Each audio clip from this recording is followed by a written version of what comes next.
Nous sommes toujours ici à Diamniadio, nous sommes à environ 40 km de Dakar, la capitale sénégalaise. C'est le nouveau pôle urbain qui devrait normalement permettre de désengorger Dakar et de permettre qu'il y ait une plus grande attractivité aussi, pourquoi pas, de la capitale sénégalaise, souvent réputée pour ses embouteillages. Et nous avons le grand plaisir de recevoir Muntaga Sy, qui est le directeur général de l'agence nationale chargée de la promotion des investissements et des grands travaux en abrégé APIX ici au Sénégal. Monsieur le directeur général, merci de cet honneur que vous nous faites. Nous sommes ici dans la gare de Diamniadio, cette grande gare centrale qui a été bâtie avec le concours de l'APIX et qui aujourd'hui est le point d'entrée véritable ici à Diamniadio quand on part de Dakar par le TER.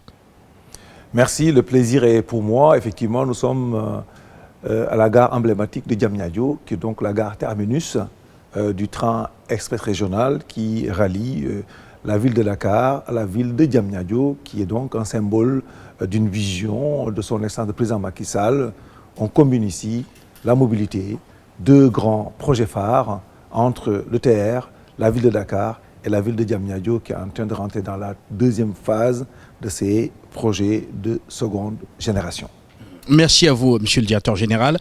Dans cet entretien, nous allons tout d'abord évoquer le niveau d'investissement ici au Sénégal dans de nombreux projets structurants, des investissements qui sont promus par l'APIX et leur impact sur l'endettement du Sénégal. Nous allons aussi évoquer la rentabilité de certains de ces investissements phares, notamment Air Sénégal, qui a également bénéficié de nombreux engagements financiers et toujours accompagnés par l'APIX. Et nous verrons aussi après l'APIX comme étant aujourd'hui cet organe qui, ici au Sénégal, permet la concrétisation d'une vision qui est celle du président Macky Sall, qui est une vision de l'émergence du Sénégal à l'horizon 2035. Merci une fois de plus.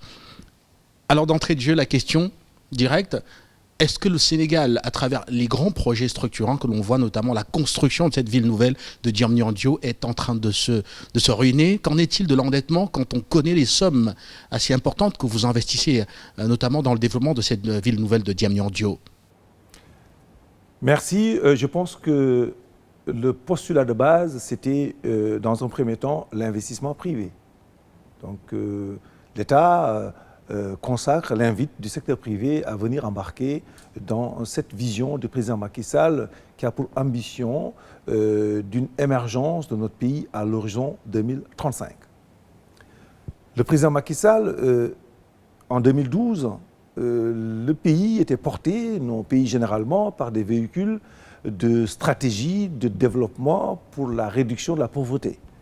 Le président Macky Sall a porté une ambition d'émergence pour le pays et non se limiter à la réduction de la pauvreté. Il a donc conçu sa vision, donc le plan Sénégal émergent, qui s'appuie sur trois axes majeurs. Le premier est celui de la transformation structurelle de l'économie sénégalaise. Le deuxième axe, c'est l'inclusion sociale, l'économie, la richesse générée par la transformation structurelle, qu'elle puisse bénéficier à tout le monde, et le tout qui s'adosse sur une bonne gouvernance, la paix et la sécurité.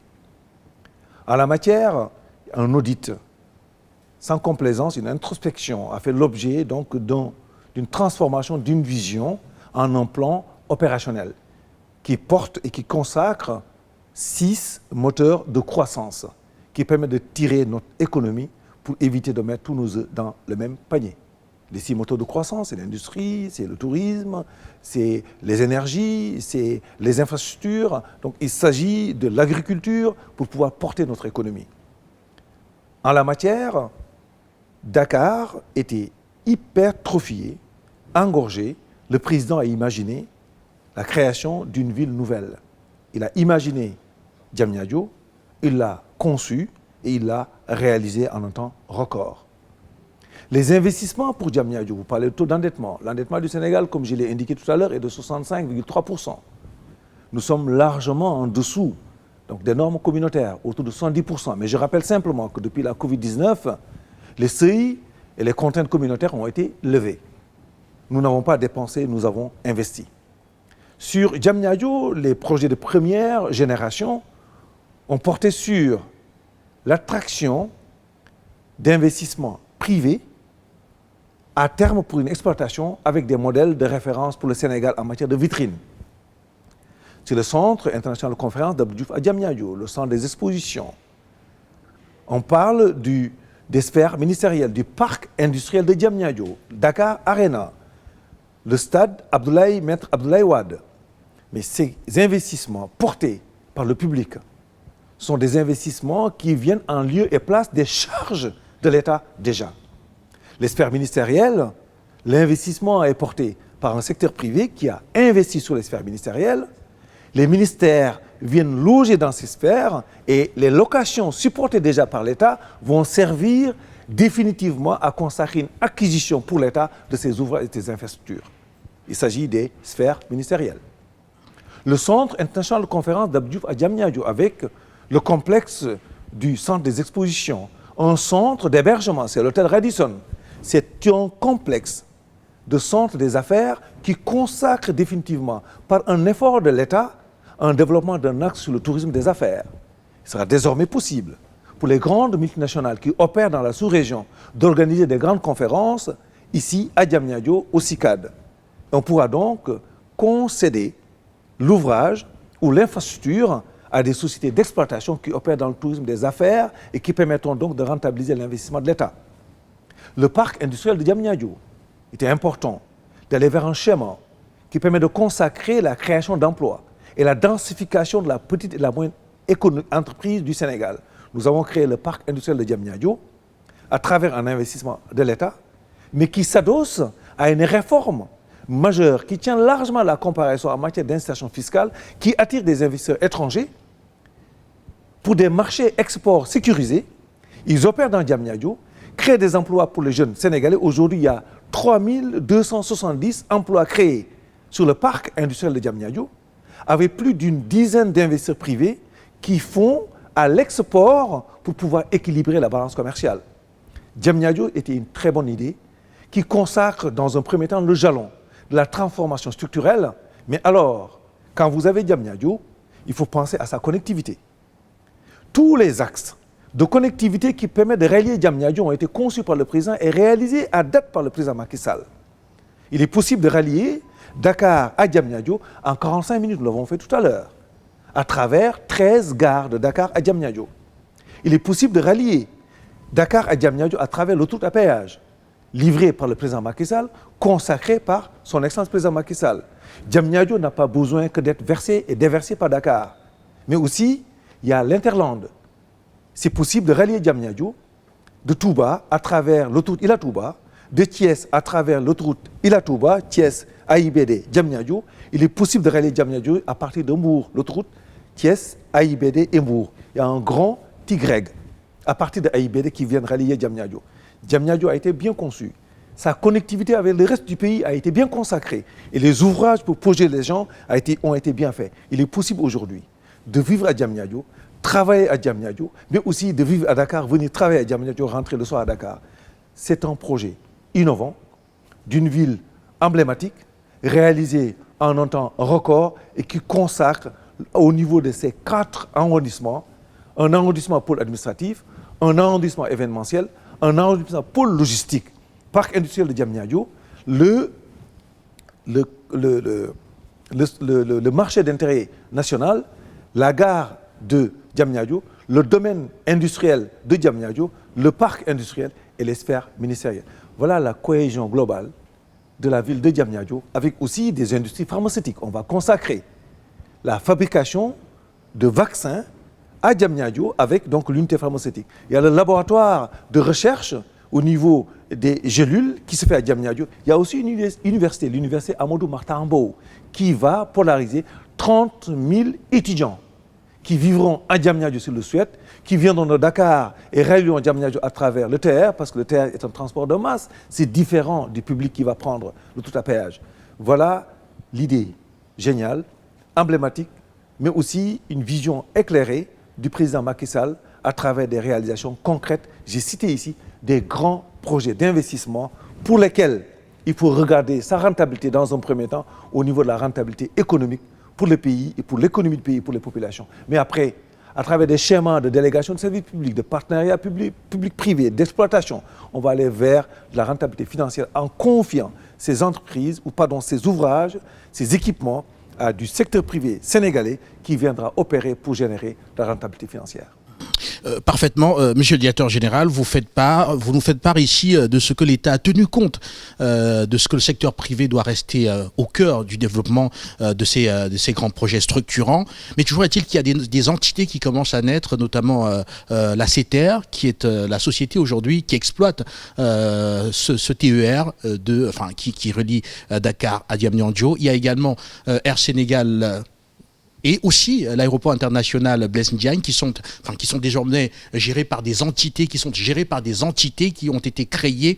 Alors, quelles sont les garanties que vous pouvez nous donner aujourd'hui que ces entités-là vont avoir que le secteur privé sénégalais va y avoir une part assez importante et que l'État aussi va pouvoir avoir des parts importantes de telle sorte que ce soit avant tout les Sénégalais qui bénéficient directement de ces investissements? Merci. Le principe du contenu local est au cœur de la politique du président Macky Sall. Mais aussi le principe des modes de gouvernance adaptés aux infrastructures qui doivent générer des recettes, mais avec un niveau de service adapté et qui tiennent largement à la comparaison avec la compétition internationale, consacre aussi le postulat de base de notre vision portée, celle du président Macky Sall. Pour le TER, j'ai indiqué tout à l'heure, la rentabilité économique du TER est autour de 12%. Il a été démontré d'ailleurs que le déficit de décision pour aller vers des réponses adéquates pour la mobilité urbaine, le Sénégal perdait plus de 200 milliards de francs CFA dans les embouteillages. Donc la rentabilité économique était de 12%. Par rapport aux enquêtes de préférence, par rapport au type de service, la rentabilité financière du projet TER était consacrée à autour de 18%. Ce qui justifie cet investissement majeur qui apporte une bonne réponse à la problématique de la mobilité urbaine, adossé à d'autres modes de transport sous le schéma de la multimodalité, mais aussi avec beaucoup plus de fluidité pour l'usager, avec sous le schéma de l'intermodalité. On l'a vu tout à l'heure. Une fois que l'ouvrage est fait, c'est l'État qui a investi sur le TER. Le patrimoine appartient à l'État. Mais c'est un ouvrage, une infrastructure qui consacre une exploitation commerciale. Après le certificat, la mise à disposition de l'ouvrage, l'État a choisi le principe de la délégation de services publics parce que le patrimoine appartient à l'État. La société CETER, c'est la société d'exploitation du TER, à laquelle l'État prendra part à hauteur de 34% par son secteur privé, le fonds 6.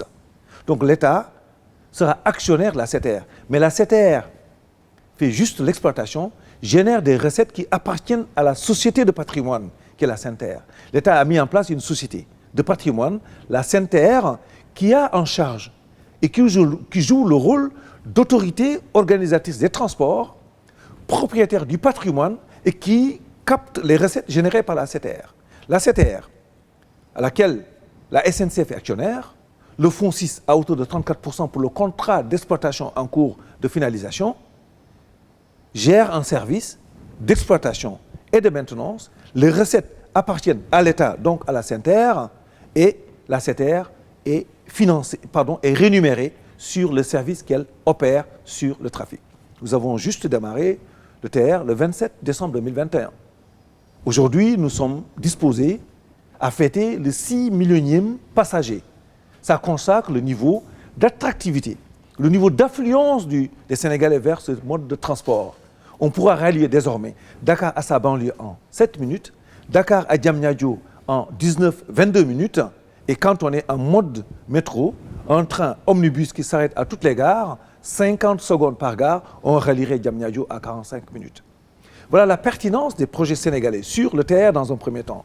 On a une capacité de 115 000 voyageurs par jour, un parc de 15 trains, un bimode qui peut fonctionner en énergie électrique, mais aussi en thermique, avec le même niveau de performance.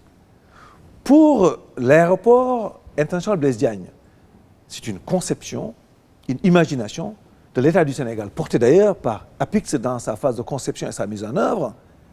Mais AIBD, il fallait au Sénégal une vision qui porte et qui finalise les projets parce que l'État, c'est la continuité. Nous avons aujourd'hui un aéroport international qui opère avec les belles performances en la matière, mais aussi il fallait un pavillon national. C'est une question de dignité nationale d'une part, mais d'autre part aussi de rentabilité économique sur un pavillon national.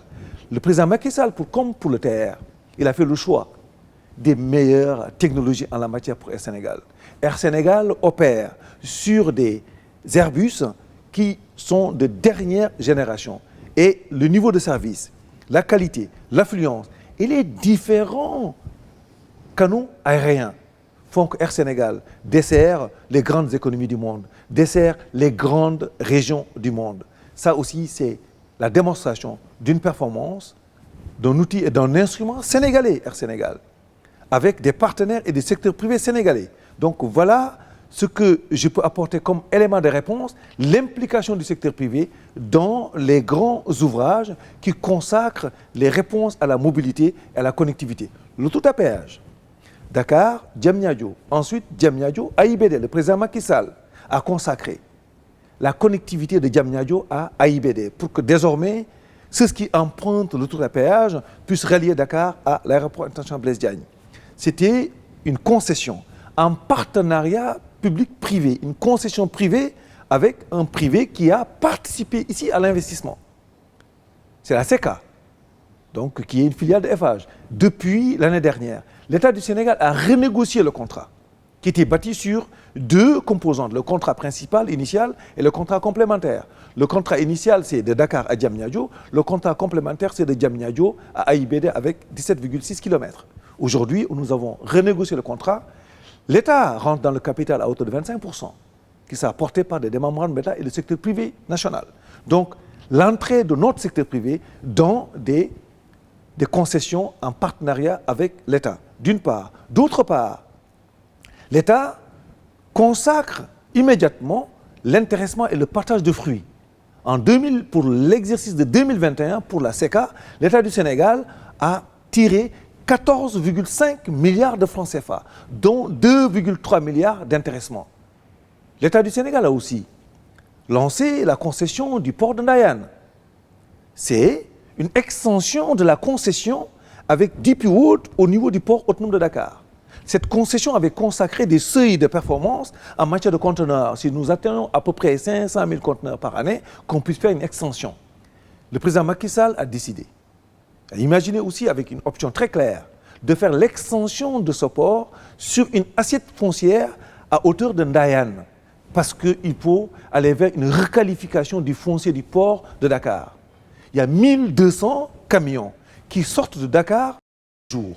Il n'est plus acceptable que 1200 camions viennent abîmer les routes de Dakar à la banlieue. Donc c'est pourquoi le président Macky Sall a fait le choix de consacrer le port de Ndayane avec les meilleures références au monde porté par le port autonome de Dakar en intégrant le secteur privé sénégalais dans cette concession-là. Mieux, dans l'énergie, nous avons une concession portée par le secteur privé sénégalais à hauteur de 300 MW. C'est des privés sénégalais qui ont imaginé une concession en IPPP avec leur investissement qui viendront consacrer le triplement de l'énergie électrique au Sénégal. En 2012, quand le président Macky Sall est arrivé au pouvoir, on n'avait que 450 MW d'énergie installée. Aujourd'hui, nous sommes à 1773 MW. Le président Macky Sall a triplé la capacité d'énergie installée au Sénégal en matière d'électricité. C'est ça qui justifie d'ailleurs que le TER, qui est un train électrique, conçu, imaginé en 2015-2016, le président Macky Sall avait fait l'option d'avoir un train électrique. En 2015, on n'imaginait pas tirer 25 000 volts d'un train électrique. Le président Macky Sall avait une vision claire de l'atterrissage de sa projection sur 10 ans, parce que le TER a été lancé en 2000, le projet du PSE a été lancé en 2014.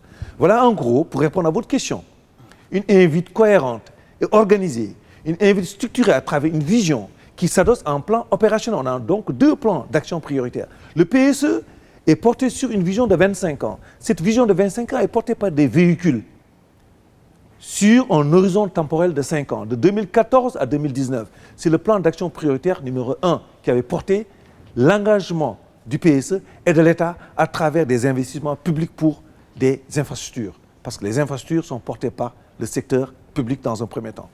Le PAP 2, le plan d'action prioritaire 2, le deuxième véhicule sur 5 ans, 2018, 2019, 2023, qui a d'ailleurs connu une révision.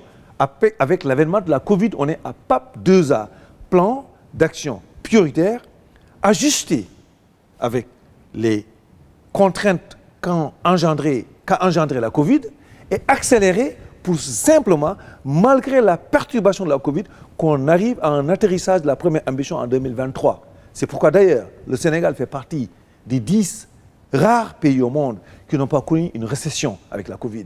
Nous avons aujourd'hui, en 2020, généré un taux de croissance positif. En 2021, nous avons atteint 6,1% de taux de croissance.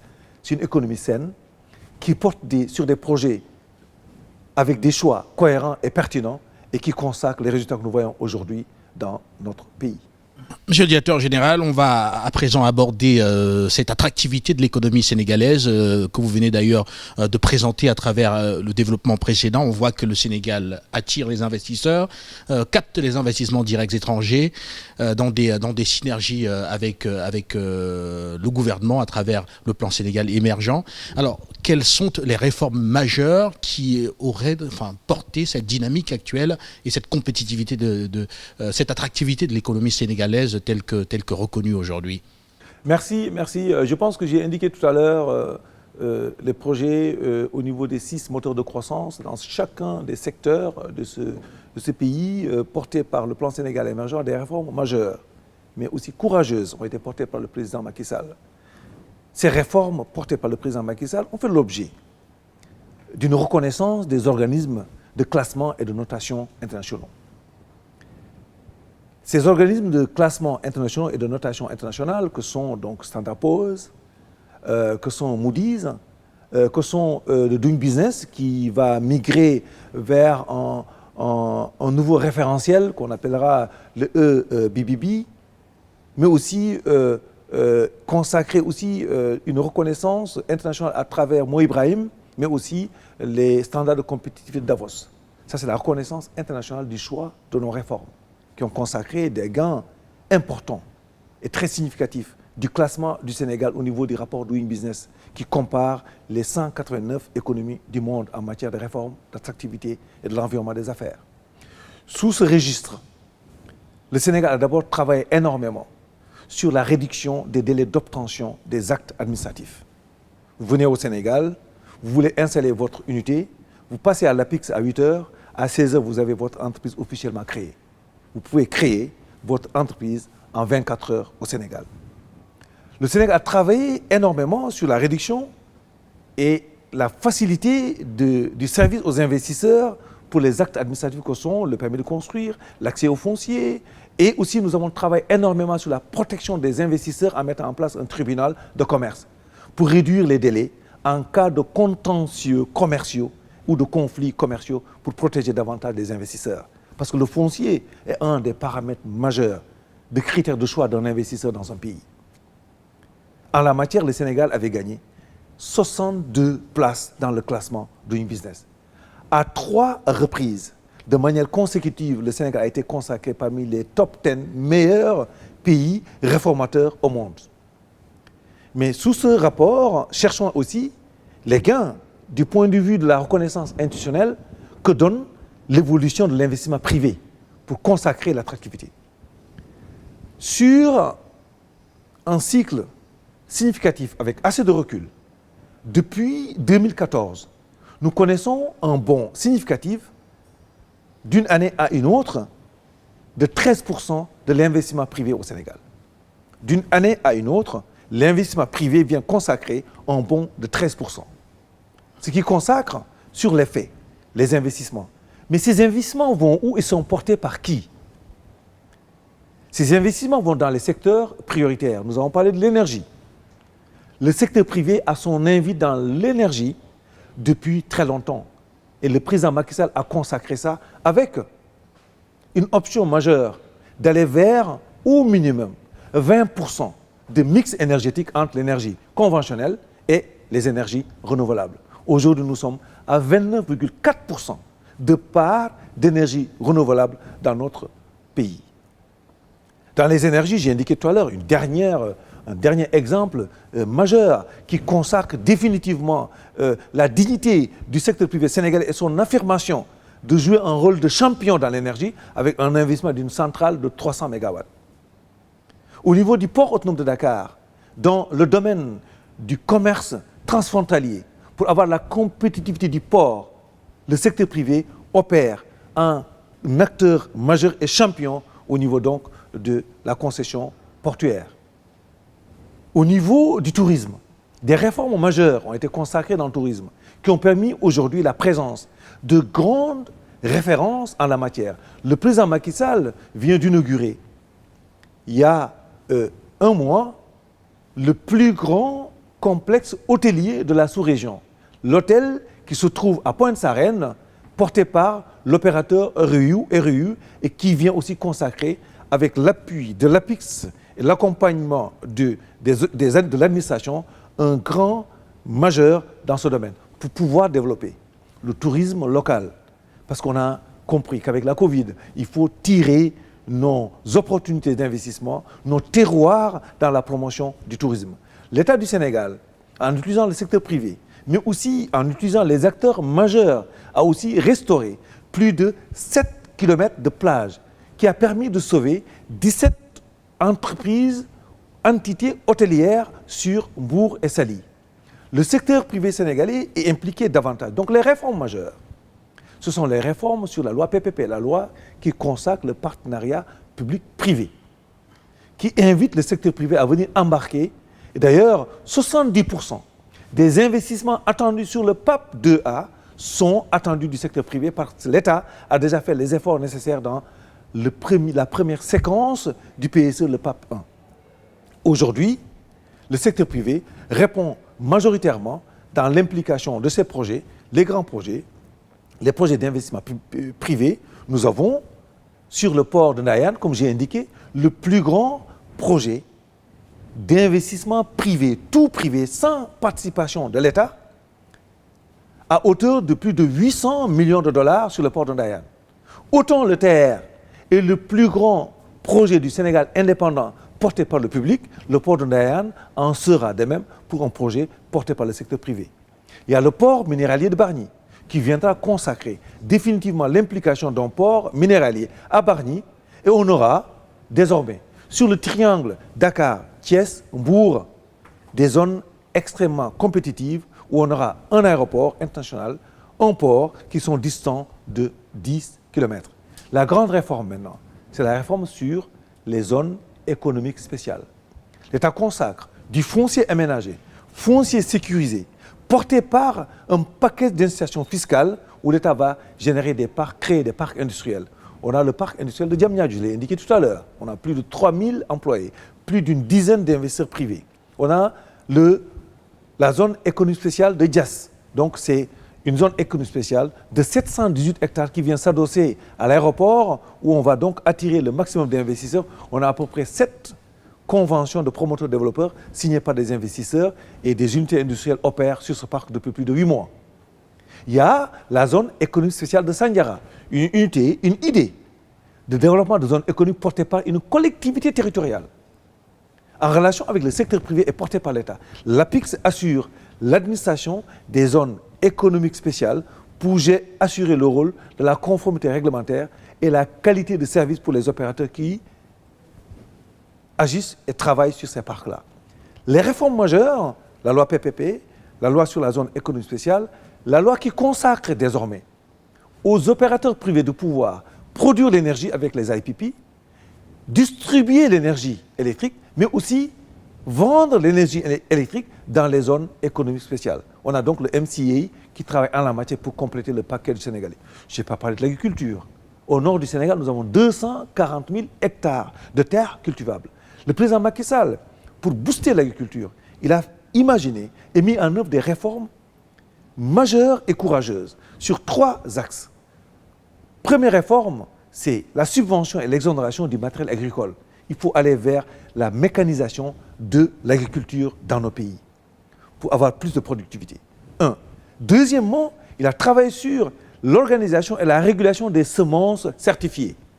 Pour développer la rentabilité, il faut avoir de la mécanisation, mais aussi des semences certifiées. Et enfin, le président travaille sur les ouvrages d'irrigation.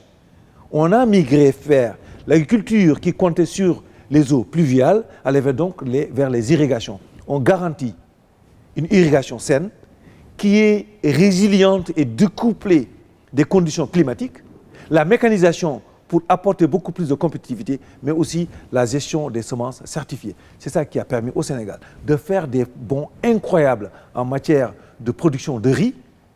Nous sommes aujourd'hui à plus de 1 300 000 tonnes de riz. Nous avons atteint l'autosuffisance alimentaire au niveau de la production d'oignons et le Sénégal travaille sur l'ensemble des spéculations pour pouvoir atteindre l'autosuffisance. Ça, c'est des efforts énormes. En matière de réforme au niveau de l'agriculture, la santé, j'en parle pas. Le président a travaillé énormément sur ce secteur-là. Vous avez constaté, d'ailleurs, il a livré énormément d'infrastructures sanitaires. C'est une réponse déjà préparée avant la Covid, mais qui a permis d'accélérer notre ambition. Parce que quand on livre plus de 5 infrastructures hospitalières dans un pays juste 2 ans après la Covid, c'est parce que ces infrastructures étaient déjà dans le plan Sénégal émergent. Le président Pape 2A, il a accéléré, il a ajusté pour redéfinir les priorités du pays, souveraineté sanitaire, souveraineté alimentaire, mais aussi il faut travailler sur le tourisme pour pouvoir consacrer, une fois que les frontières sont fermées, ce sujet-là. Le président Macky Sall a aussi tenu, avec intelligence, la gestion de la Covid. Nous sommes un des rares pays qui a été classé 2e meilleure gestion de Covid par des organismes américains. Le président Macky Sall a consacré une gestion saine, rigoureuse, intelligente et réfléchie de la Covid-19 en posant le curseur là où il fallait pour pouvoir porter notre pays. La preuve d'ailleurs, Covid-19 2020, pas de récession au Sénégal. Covid-19 2021, nous sommes un pays qui a généré un taux de croissance de 6,1%. Nous avons trouvé les schémas nécessaires pour nous adopter les premiers vaccins qui sont sortis. Au Sénégal, nous sommes autour de 1 500 000 personnes qui ont été vaccinées au niveau de la protection de la Covid. Voilà ce que je peux dire. Les réformes majeures, le climat est embelli, la perspective est heureuse et le projet est porté par une vision et des réalisations. Merci beaucoup à vous, monsieur le directeur général. Merci d'avoir marqué cet arrêt pour nous apporter ces précisions quant aux actions de l'APIX dans le plan Sénégal émergent.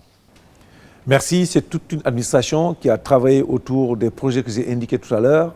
L'APIX est le bras opérationnel du président pour la mise en œuvre et la réalisation des grands travaux, mais aussi nous sommes agence pour la promotion des investissements privés. Nous attirons le maximum d'investissements directs étrangers en faisant la promotion de notre secteur privé national, mais aussi pour les secteurs prioritaires. Le Sénégal travaille de manière soutenue à créer des champions nationaux dans le ferroviaire, dans le génie civil, dans le médical, dans l'aéroportuaire et le portuaire. C'est ça l'ambition du président Macky Sall. Le plan Sénégal émergent se porte bien, notre économie se porte très bien et je pense qu'aujourd'hui, avec ce voyage que nous avons fait sur le terre, consacre une vision avant-gardiste d'une technologie de dernière génération portée par nos pays et je pense que c'est ça une économie saine. Merci beaucoup à vous d'avoir accepté cette invitation. Merci aux téléspectateurs de la télévision panafricaine. Nous étions donc avec Muntaga Sy, voilà, qui est le directeur général de l'agence nationale chargée de la promotion d'investissement et des grands travaux, en abrégé APIX ici au Sénégal. Restez simplement à l'écoute parce que notre tournée au cœur des grands projets qui forment cette émergence du Sénégal qui se profile à l'horizon se poursuit avec encore plus d'invités pour encore plus d'échanges.